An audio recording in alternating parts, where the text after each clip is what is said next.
Alright, this is after we had an epic battle and an epic duel with our teacher, I guess. Well, Urina and Mr. Naro, they fought. They have like a big old epic shonen battle. And now everyone is gonna inhale helium. Amazing. Papa! Meow. They're making animal noises. I can't hear you. Look how funny they sound. I don't know. Louder, do it louder. Everyone was cracking up as much as their own voice as they were at the ridiculous things they were forcing the other team to vocalize. Oh, Ruff Ruff, throw me a ball. Moo, I'm a cow. In a twist of irony, the two teams start competing to see who would make the louder and more outlandish noises. Rawr! What abomination is that supposed to be? Can't you tell? That's a dragon. Dragon? Sounds more like a chihuahua in death throes. It was a tumultuous ruckus complete with thigh-slapping cackling and mirthful crying. Amidst it all, Triss seemed to be having the time of his life, enjoying everyone's inanity without having to participate himself. Hey, that's not fair. Triss gets to hear everyone say humiliating things without doing anything himself. Indeed, it is not fair that he can't join in our fun. You know, if I had like a, I don't know what you would use, but like some sort of voice changer, I guess, I could change the voice to a really high pitch. I don't know, like, I don't know how you would, naturally make your voice sound like helium without any helium. I don't have any helium on hand, so I can't read it as if I have helium. Oh well. His carousing comes to a glum and abrupt stop as he's smacked in the face by a harsh reality. We can't act the animals that we're imitating as well. Or can't we act out like the animals? So Triss can join us. Hey, Lorona, you really want to get on all fours and start licking your butt that much? In that case, I'll take you up on that. Ah, so cruel. The mental image of Lorona curling up and whimpering at an abusive owner was so real I could practically see the tail between her legs. Hey, that sounds fun actually. Let's do it! The rest of the class following suit, Triss quickly finds his calling, wiping the floor with the best impressions anyone could manage. His reproduction of a crab, in particular, was disturbingly spot on. Lorona, your sacrifice was not in vain. It ended better this way, didn't it? A sense of calm fulfillment settles over me as I survey the two teams mingling and playing their hearts out with each other. A short ways off, Kalia was imposing command after command on the tormented Lorona. Poor Lasagna, she's always being bullied. You know, you can take the commands back at her, Lorona. Meanwhile, Triss was defending his position of best mimic through four-legged horse races against several challengers. Amusingly enough, Noletta seemed to be giving him a run for his money, all the while yelling, I want caviarly? If it's pasta we're talking about, do you mean cavatella, Noletta? Further off, Urina and Mr. Naro were squaring off with severe expressions on their faces. They were of another caliber, being able to exchange fighting words with such wacky voices. It was quite surreal how out of place they looked amidst the goofy animal noises and chortling. Yet there was no doubt their presence belonged to the complete picture painted before me. A rising cacophony of sounds, everyone's voice a contribution. It all blends together to create a special song of our very own, a song of silly laughter and dumb smiles, gilding the minutes and hours. A happy world where everyone wins isn't really possible, is it? I gaze up at the vivid blue sky with its big, meandering clouds.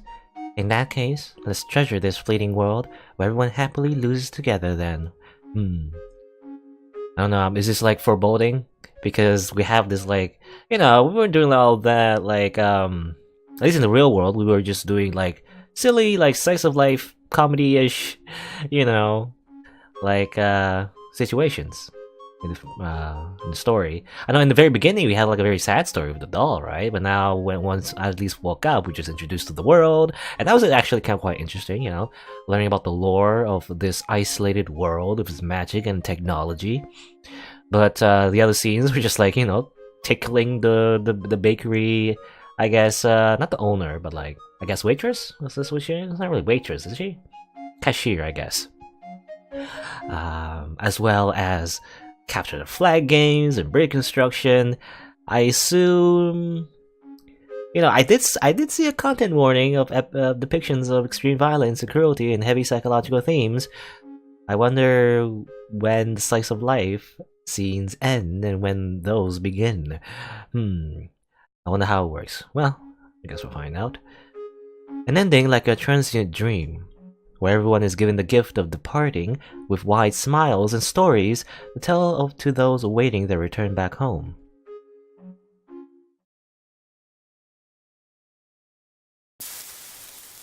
The peaceful sounds of cooking. Is your dad's cooking? I never, or is it, well, actually, isn't it the, our caretaker? Well, not a caretaker, but like, dad's right-hand man, maybe? I don't know. Enveloped in the fading rays of sunset, I rest my head against the kitchen table. Though the enticing aroma tickled at my empty stomach, fatigue was also hitting me at full force. My breath slow as my consciousness dwindles into comfortable darkness. Have an eventful day, Aid. So, yeah, it is our dad. The darkness disperses at the sound of plates heavy with food being placed before me. The sun was now barely clinging onto the horizon's edge. Eventful. That's one way to describe it. The day was fun in a lot of ways, but I'm spent. On a different note, did you really make cauliflower again? Ugh, I hate cauliflower. Though ironically, I love broccoli, I don't like cauliflower. I don't know. They look really similar, it's just that... I don't know, the taste is slightly different and the color maybe has something to do with it. I don't know. Can't you switch it up and make broccoli or something? Yeah, I prefer broccoli. You know this isn't a broccoli house, Aid. I gaze on dubiously as Papa shoves mounds of puffy white veggie onto his plate. What a monster. How come we never have snow peas or string beans or something? I scrunch my face up as I push the plate of steaming cauliflower far away from my own.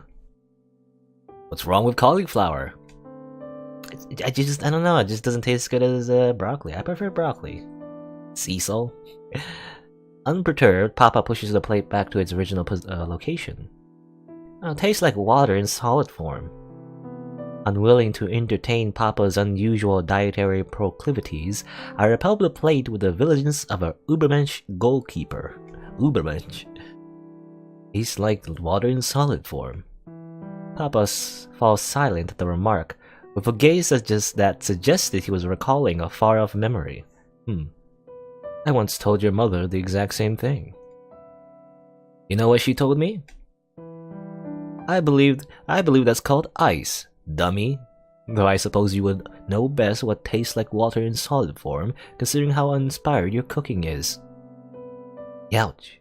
Oh, Papa had some actual ice lying around for that sick burn.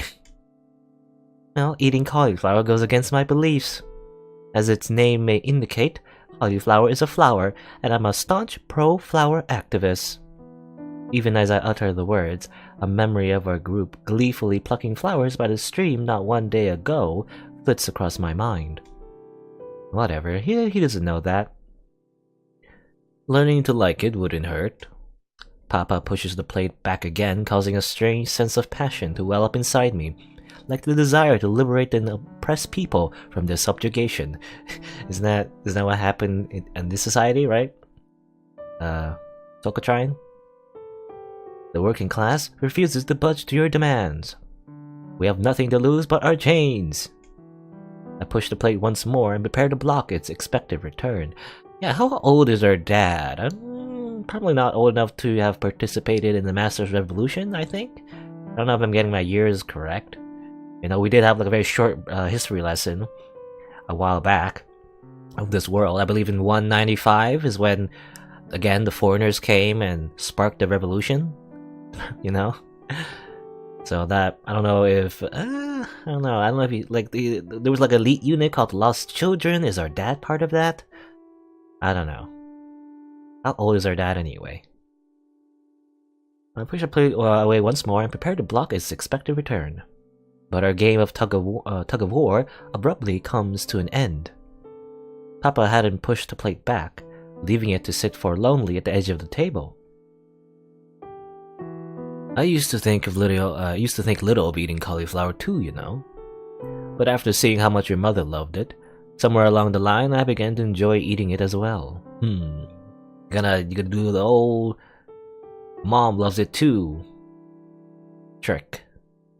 There's always the strangest things that seem to make her happy. A somber ambience took hold of the room as Papa reminisced. The glorious revolution seems to fizzle out. Pulling the plate of cauliflower back to me, I scoop a modest portion onto my plate. Anyways, it wasn't like I disliked cauliflower. It was just dull you didn't defy and rebel against authority every once in a while. Yes, rebellious phase. Well, why did Mother like cauliflower though? Munching away heartily, I raised the question of why she was passionate about such an oddly specific thing. Papa watches me gobble down food with a healthy appetite for a bit before speaking. Well, to explain that, it's important to understand the nature of our Sokotrine. Cauliflower and this closed world is related? I don't know how that works, but okay. The reason it is a closed world is because the veil of mist that envelops its boundaries has the dangerous property of distorting reality. Okay, so we didn't really know about that before. It causes you to lose your mind to madness, such that no matter how far you travel into it, in the end, you always end up coming back the way you came. Well, that's why it's a mystery how my master led the Unknown Land or UL refugee convoy to Sokotrine. Before that, there's only one way for us to learn about the lands beyond our own. Sokotrine's main river, Evaget. Papa nods. Your mother was an infinitely curious woman that was very fond of collecting the Unknown Land artifacts that flowed down Evaget. Her eyes would always light up in particular whenever we discovered UL tomes.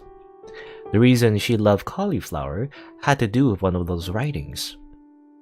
I remember her words. Cauliflower has a deep history to it, carrying symbolism in the prominent UL religion. It represents the mythical tale of a virgin mother and the huge white star that guided the people to her child's crib.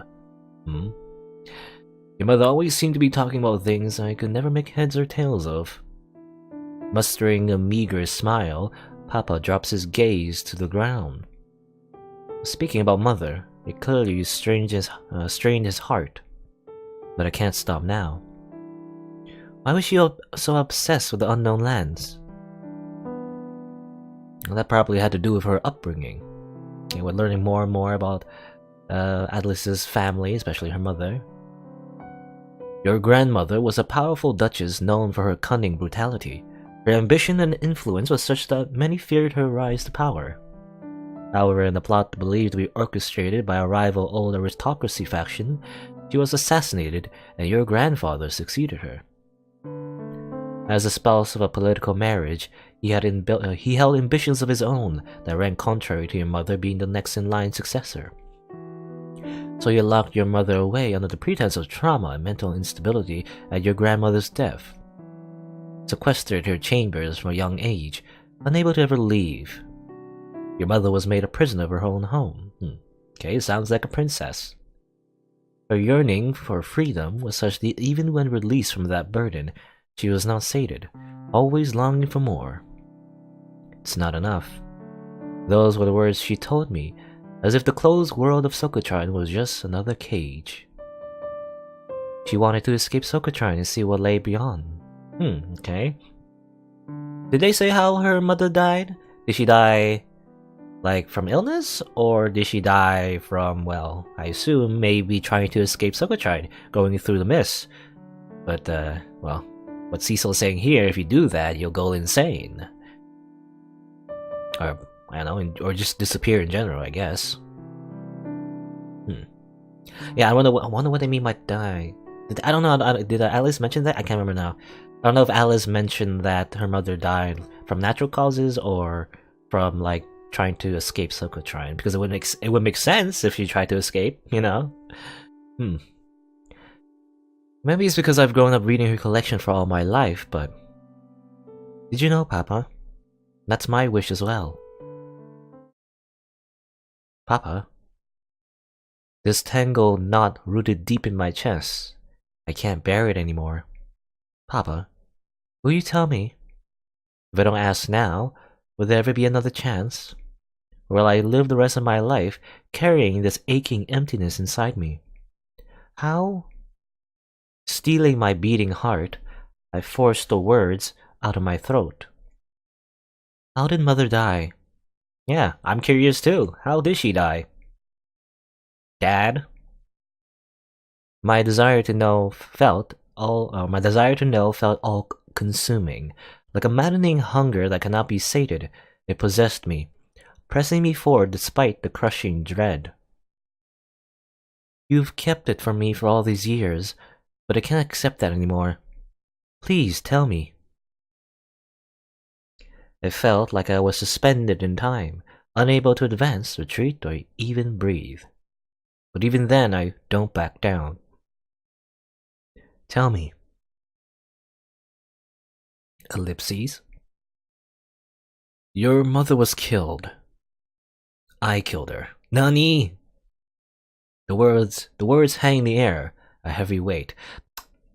Did you kill her as in that you stabbed her in the face, or did you kill her like in the sense of indirectly causing her death? You know, for example, letting her try to escape Sokatron and then she never came back, or what? Or maybe, oh, actually I'm thinking, okay, another hypothesis, maybe she tried to escape, lost her mind, came back, but not as herself anymore, and then, well, I guess you can put the pieces together, but that's only if that's true. I don't know. Isn't it always an anime trope, you know? And like, when the guy says or the girl says, I killed this person that was near and dear to you, but then you actually learn later that they didn't really actually kill them like directly. They just like somehow caused their death in a very indirect way, you know? So, but they feel guilty about it anyway, so they say they killed them, but not really. I don't know. I stare blankly at them. Blankly, I stare. Oh, look at his face. A dark shadow eclipsed Papa's face. Fake, a tear-stained mask. Its stifling coldness paralyzes me. I killed her. I try to speak, try to say something, anything, but I falter. Hollow. That's all my words would be. Unable to voice myself, I let the suspended words fall from my lips unspoken. Gone. It was all gone. The clinking of silverware, the warmth of a family peacefully sharing a meal. In its absence, an oppressive silence constricts the room. Leave the plates in the sink when you're done. Without ever meeting my eyes, Papa turns away. Something aches inside of me as I watch him go. Gazing at the fleeting image of his back in the doorway, I sit there for a very long time. The shadows of a night's passage sink to their deepest shades before I finally rise from my seat. Oh boy. Poor communication. That's how families get destroyed. You know, actually, I was watching, like, yesterday I was watching some Gintama, and there was an episode exactly about that, where, like, you know, poor communication, not being able to properly talk to each other about the actual problem at hand, causes the family to like, tear apart. I think that was like a theme in the episodes I watched. Anyway, not to, like, well, I'm not gonna, like, refer to the characters exactly so I don't spoil anything, but yeah. Hunched over a candlelit desk in the mother's room is where I find him. The candle's flame seemed to waver in concert to his rhythmic, why can't I say that word? Rhythmic breaths casting shadows upon the weathered books that had once been someone's pride and joy. Papa. Though his consciousness was no longer in the room, I call out to him, reaching out to touch his cheek. The false smile from before had fallen from his face, revealing a haggard, hollow countenance. Was remembering her that painful? Even then, he had returned to his room, unable to let himself forget. You're a weakling, aren't you? No matter how weak you may be, I know you loved her more than anyone in the world. Pulling a chair beside him, I rest my head on the desk and gaze at his sleeping visage. Distressed, defenseless, it looks so much like the troubled sleep of an anxious child. I want you to tell me more about her. I mean, Adelius seems very understanding. Maybe from the wisdom she's gained from being in the Golden Dream for who knows how long. My words did not reach him. He cannot answer, but I want him to listen. Her favorite foods, little things that peeved her heart. I can't. I can't speak for some reason. Her favorite foods, the little things that peeved her off, whether or not she was a morning person. My consciousness begins to flicker warily as the day catches up with me. Even if it's little things like that, I want to know all about her. Why, even though I was sitting right next to him, he felt so far away. Sarah Hensel. Fighting against fluttering eyelids, my eyes find Papa's upturned hand. What type of person was she? Sarah Hensel. I guess that's her mother's name, Sarah. What type of person was she? I rest my palm in his, noting absent-mindedly how soothingly cold it feels. My hand so small compared to his. And what happened on that day? For some reason I was certain. A golden dream waited for me beyond the encroaching darkness. This closed world. I'll break it, and behold what lays beyond. For her sake, as well as mine.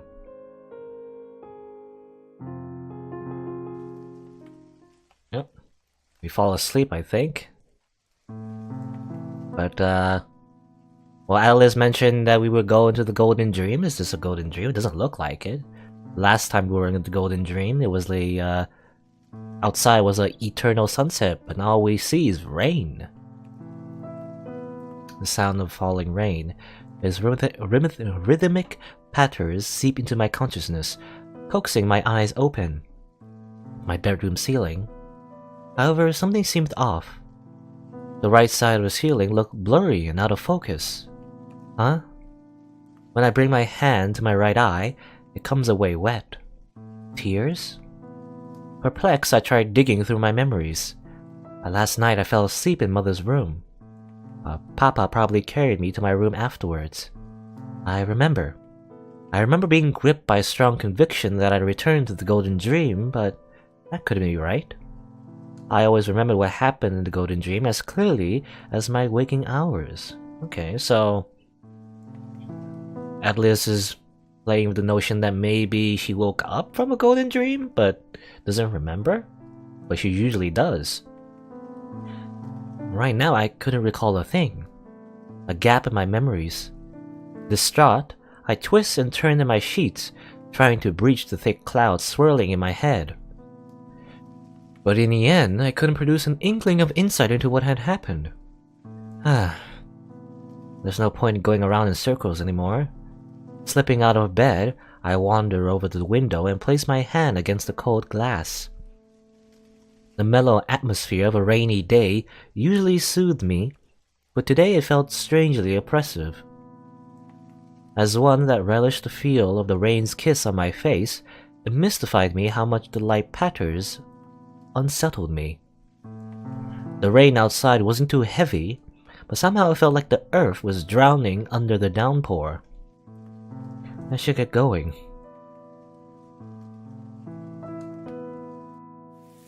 Descending the stairs to an empty house, I donned my rain gear and set off into the falling rain.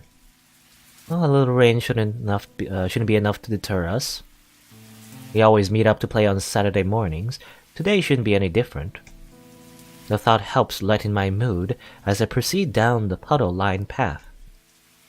I want to see everyone's faces. Before long, the Rue, I don't know how to say that exactly. I say Rue. Oh, I say Rue is a real word, right? Rue, just Rue. Rue. No.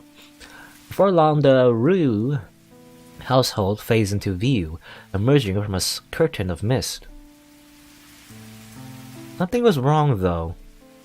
Standing before the cabin's dark outline, under the falling rain, was a solitary figure. A figure so still, they seemed to blend into the very landscape. All this rain is making the atmosphere very ominous. A knot of deep unease sinks to the bottom of my gut. It was Noletta. Unblinking, unmoving, she stood there. Noletta. Upon drawing closer, I find her clothes to be completely soaked through. How long has she been standing here, utterly exposed to the elements? Noletta, it's me, Aid. One heartbeat, two, passes by breathlessly before my voice seems to reach her. What is she doing here, standing in the rain? I mean, she's a bit of a weirdo, but like, you would imagine she would like get out of the rain, unless she has some reason to be outside right now. But the eyes that turned to face me, they were unrecognizable. I did not know them. Vacant and unfocused, they stare through me, looking at something far away, like the glass spheres of a discarded doll. What's wrong? Noletta, aren't you cold? I reach out and grasp her hands. Cold, clammy. Her skin had chilled immensely from being exposed to the falling rain. Noletta. A sharp throbbing within my chest. I realized it hurt. It hurt to see her like this. Let's get you inside. What happened? Something happened? Or something happened to Brestle, her brother, maybe? I'm guessing? Gently tugging on her, I lead her back into the cabin. Inside, I find Brestle huddled in the corner of her room, his head cradled in his hands. Oh, Brestle's fine, I think. Unless, I don't know, I guess he's huddled in the corner of a room. Is he on the floor? That'd be weird. Noletta had fallen into a catonic state, but unlike her, he was trembling uncontrollably in a spell of mania. Oh. While I was concerned about him, I needed to prioritize treating Noletta. I had no idea how long she'd been out there. Stripping off of her wet clothes, I wipe her down thoroughly with a towel and drape a blanket over her. As I go to light the stove, though, a stifled scream makes my heart catch in my throat. Oh no, what's going on? Reacting to the stove's glowing embers, Brestle presses his body against the wall. Unable to retreat any further, though, he lashes out frenetically at the nearby furniture before slipping and slamming against the ground. What was he doing? That's when I notice. From the arms he was cradling desperately against himself, something dark was dripping onto the floor below. Illuminated under the stove's flickering light, his fingernails produce a wet squishing sound as they scrape out more of the dripping dark fluid. He was gouging out his own flesh. Stop, Brestle, you're hurting yourself. Okay, what? Unable to think of any other way to stop his hysterical self-mutilation, I grabbed his wrists and desperately tried to restrain him. My efforts only caused him to panic further, though. Stars begin to swirl in my vision as I'm knocked to the ground with such force I momentarily black out. Undeterred, I get up and try once more to hold him down. But unable to bridge our size difference, I'm blown away like an errant leaf. I have to stop him. He's already lost so much blood. Rising on shaking legs, I stumble forward again. But before I can reach out, my legs give and I crumple to the floor. Brestle. At that moment, something happens. A pale white hand extends from the darkness, wrapping around Brestle's head and covering his eyes. I'm here. Noletta! I'm here. Weakly, Feebly, Brestle collapses to his knees, but Noletta does not let go. I'm here. Where are you, Brestle? I'm here. I'm here too. Reaching down with her right hand, Noletta touches Brestle's trembling fist. As if cast with a spell, the shaking stops, and the two intertwine hands, his bloody clawed hand and her frigid porcelain hand. The darkness is nibbling at me again. It's biting me. It never stops biting. It's okay. I'm here. We're both still here, so it'll be okay. As if grasping for a lifeline, the two tightly clasp hands.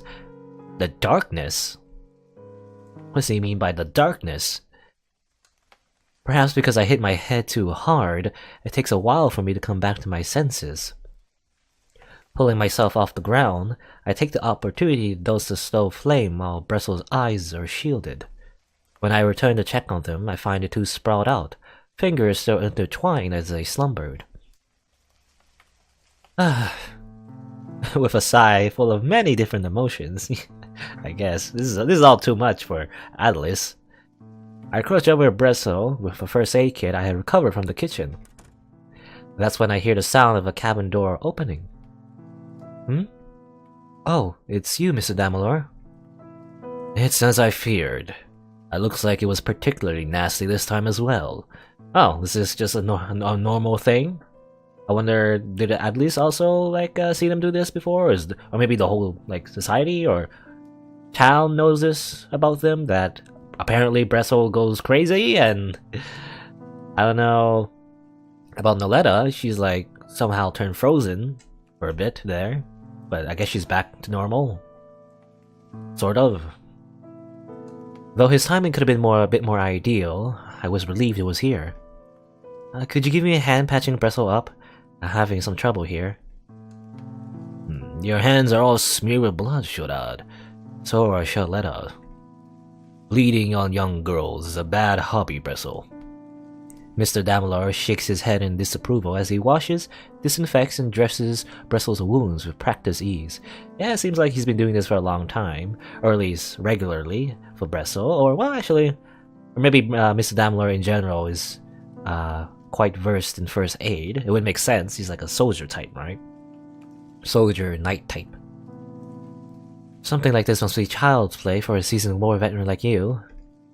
His composure and expertise are on an entirely different level. I am more impressed at how calm you're staying, Shalad.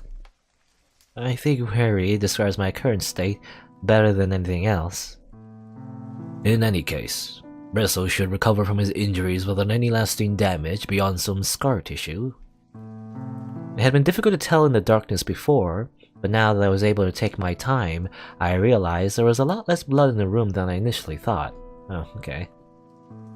It's not too bad then. Mr. Damalor and I spent some time cleaning up before carrying the Ruse siblings to bed and making them comfortable. I'll talk about high maintenance. Even now, they were both stubbornly clinging to each other's hands. In order to leave their right hands connected, we had placed Brestle in a pretty awkward position on his stomach. It was almost unfair how comfy Noletta looked, all curled up under the sheets. Oh well, I think Noletta deserves it. I mean, she's been out in the rain for a very long time. She might get sick from hypothermia, you know?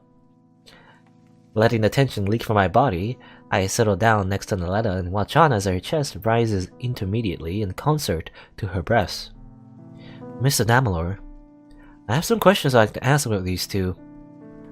While I had refrained from prying too much before, things had changed with this last incident. Yeah. I mean, obviously after seeing this, you might be curious about why they're acting out like this now. Well, I'm not certain if I can give you any answers, but continue. I take some time to gather my thoughts before proceeding. Well, before you were talking like you knew this could happen. Yeah, okay, so at least I think, this is the first time Alice saw them be like this, but I assume Mr. Damalor has been taking care of them this whole time, and so, he knows what's happening. You know the cause behind these episodes, don't you? Indeed, you're not mistaken. Will you tell me why this happened then? Mr. Damalor goes quiet as he mulls over what to say. To explain what happened, I will have to go into their past, which I'm afraid I cannot do. You don't think I have a right to know after this experience? My apologies, but the young master has explicitly instructed me not to tell you anything. I'll have to get creative if I want to parlay with Mr. Damalor. Well, I think I have a guess, actually. Remember how Naletta was able to smell the mist? And you know how mist can turn you insane? It might have something to do with that. But let's see. Well, let me approach this from a different angle then. Naletta just spends just as much time under my care as Bresso does under yours. Any information you withhold is that much less I'm equipped to deal with should a crisis arrive while I'm with her. It is true that you're the closest one to Charletta after Bressel. While Bressel might have you around if something goes amiss, who can Naletta depend on if something happens during the day? For the sake of Naletta's well-being, I insist that you tell me what you can. I make a point of staring firmly into Damalor's eyes as I assert my position. While your reasoning is sound, and your proposed course of action is indeed most prudent, I cannot disobey an order by the young master. Well, there's no need to worry on that front. Papa's already decided to stop hiding things from me. He told me last night he was the one responsible for Mother's death. Mr. Damalor falls silent. With cold eyes, he scrutinizes my face as if gauging the will behind my words. But I don't let a sliver of weakness show. I see. Very well.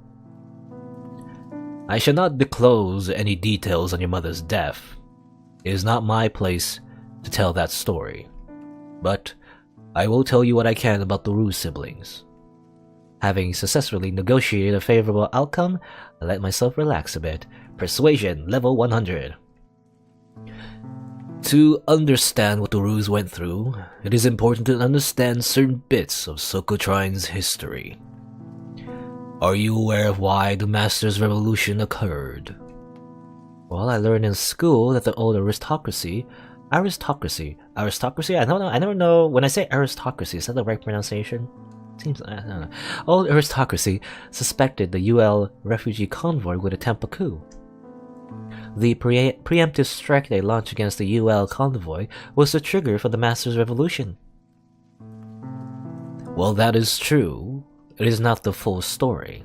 So the textbooks tell you, but relations between the old aristocracy and the UL convoy was congenial at first, but the situation became strained when the two parties were unable to come to a consensus on one issue. That is, Socotrine's closed world dilemma. While the old aristocracy had several factions with different ambitions, they were all united in one desire alone. A way to break the cage of mist that encircled Socotrine and expose the lands that lay beyond.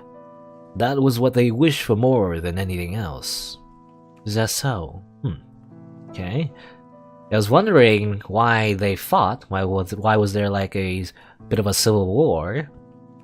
But maybe it's because, yeah, the refugees wanted to stay in this closed world, but the old nobles wanted to escape from it.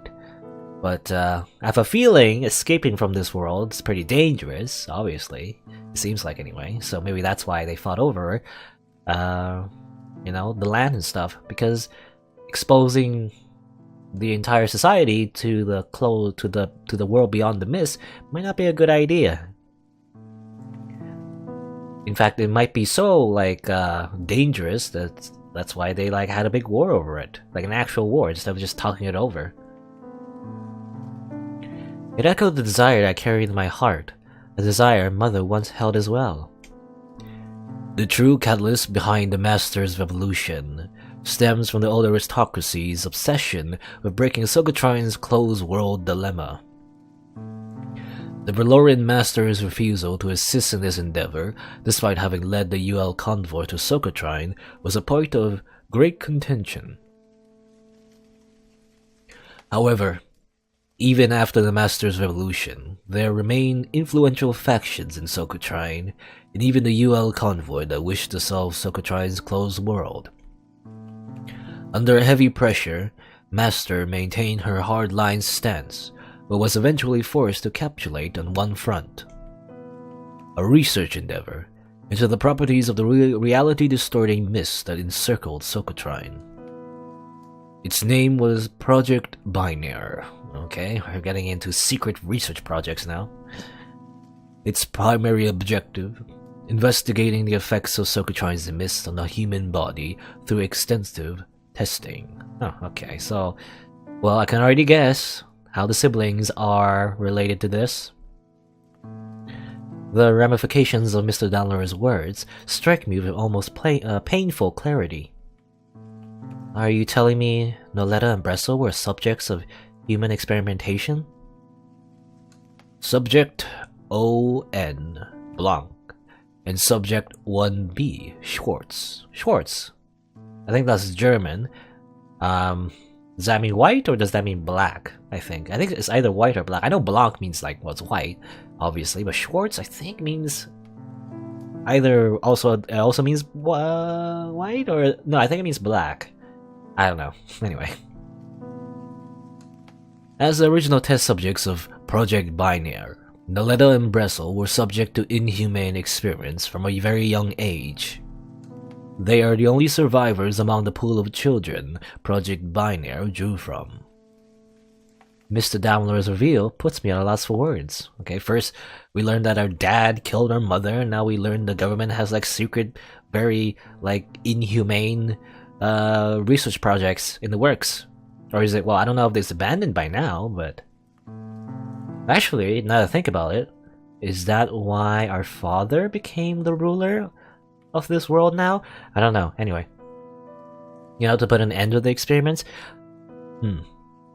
That's just a guess, though. Their innocence, the reason they seem to know so little about the world, it all made sense now. I guess in a way, they're kind of like supernatural creatures. Well, I don't know if they have supernatural powers from being exposed to the mist, but all it really seems like it makes them all crazy, Which makes sense. The mist does make you lose your sanity. I run my hand through Noletta's snow-white tresses as she lies before me in quiet repose. When the ULL researchers supervising Project Binary perished in the fire of collapse, an emergency containment contingency plan was enacted. Okay. Noletta and Bressel were isolated in empty underground units filled with the reality-distorting mist. They stayed confined there without outside contact for years before finally managing to escape. It was fortunate they ran to the young master when they did, as he promptly placed them under his protection upon learning of their plight. Okay, so our dad saved them, basically. Noletta and Bressel only started living on our property about a year ago, meaning they've been trapped in a nightmarish experiment for nearly a decade. I had no idea. Sensing that her lips are faintly trembling, I brush my fingers against Noletta's cheek, as if to whisk away the memories, the bad dreams. It's not completely known what triggers their episodes, but sometimes they become convinced they're still trapped in that underground space, that everything around them is just a delusion they've invented to run away from reality. I guess it's a bit of a mix, actually. Probably the sanity, the deteriorating effect from the mist, long-term exposure, and also probably a bit of trauma as well. Good old classic trauma. It's probably why they have these episodes as well. Noletta, to think she's been bearing such a burden for all this time. Rain is something I've started to keep my eye out for, but be careful of anything you might think trigger a relapse. Okay, Rain. Rain is one trigger. If one does happen, don't leave her side. Stay with her, and do anything you can to reinforce the world around her is truly reality. Understood. Leave it to me. I won't let Noletta bear everything by herself. Good answer. Charlotta is blessed to have such a formidable friend. You rarely smile, Mr. Daimler, so it's pretty refreshing when you do. I suppose. Mr. Daimler quickly reverts back to his usual iron mask in response to my comment. It made me recall something, a dear, treasured memory of mine. Do you remember when Noletta and Bressel struggled to eat anything when they first came here? We couldn't figure out what it was. We couldn't figure out what it was that was a problem. So the four of us held a pasta party where we made everything from scratch. Do you remember? We made a big mess and called you Grandpapa the whole day. Grandpapa? It was so fun and so delicious. So much that these two never had a problem eating ever again. It was all thanks to the Super Master Chef Damalor. I suppose that did happen, and he's smiling again. Yeah, Mr. Damalor must be po-faced all the time, but he's actually very good at taking care of people, isn't he? I've lived a long time after all. Suddenly, unable to maintain eye contact, Mr. Damalor drops his gaze to the ground. A reflection laid within those averted eyes, a glassy mirror of one's regrets. It was a gaze I was intimately familiar with, a gaze that often lined Papa's features, a gaze of someone chained by the past. I think it's okay, you know. It's okay to find a sense of family in us. You're not turning your back on the dead by doing so. Yeah, well, in my head I was thinking, yeah, because he's like a war veteran, right? So he's probably thinking about his fallen comrades. So odd. For a moment, Mr. Damalor's iron mask breaks, but he quickly regains his composure. Thinking of me as family. Isn't that going a bit too far? Or isn't it fine? I think of Noletta and Bressel like family, and I've only known them for a year. But Mr. Daimler has been there for as long as I can remember. That is only because the Coulthard household does not properly employ house servants. Well, there's no one as trusty as Mr. Daimler, right? You know, in a way, yeah, I guess he's basically our butler. No, well, the young master has always been averse to the idea of employing house servants. But for a brief period of time, the Coulthard household actually did try employing one. While they were cleaning, however, they made the grave error of tampering with the books in your mother's study. I do not know if you remember, as you were quite young, but you threw a terribly fearsome tantrum. Ever since, the young master has absolutely refused to entertain the prospect of a house servant. Oh, is it our fault? Oh, is that so? Well, I don't regret it, because that tantrum's one of the reasons you're always there for us, right?